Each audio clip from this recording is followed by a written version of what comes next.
a game with my girlfriend, and I was very satisfied with my performance. Play again, a group of federal agents suddenly broke into my house. I tried to ask what was happening, but one of the officers pushed me to the ground and immediately handcuffed me. Later, they searched my house and found a large number of artworks and a huge amount of cash, and even 2 heavy weapons. Fuck is this, Jimbo? Jimmy, it's an AK-47. So no possibility of reduced sentence. I got great lawyers.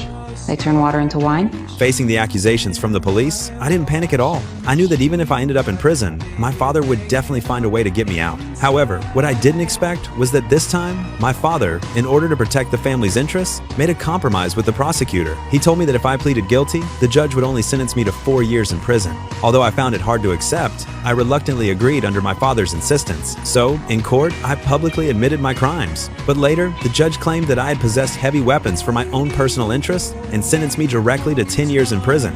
It was only then that I realized both my father and I had been betrayed by the prosecutor. In the end, I went to prison. A few months later, the prison guards suddenly took me to the medical room. Waiting for me inside were the prosecutor who had betrayed me and a female federal agent. The female agent said that she had found out I was doing quite well in prison. I had built friendly relationships with all the major gangs and was even running my own business inside. They valued my ability to get along with anyone, so they wanted to make a deal with me. They wanted me to get close to a serial killer who had murdered many people. The police had never found the victims' bodies, so they needed me to obtain more useful information. In return, they would reduce the rest of my sentence. The offer sounded tempting, but I knew the prison that held the serial killer was full of mentally unstable inmates, so I immediately refused their deal. The female agent told me to think about it before making a decision. Before leaving, she handed me a file. That night, when I opened the file, I was deeply shocked by what I saw. The killer had already murdered more than a dozen people, all of them young girls. Yet, all the clues pointed to a man with a thick beard. The strange thing was, the police had never found any bodies, which prevented them from convicting him.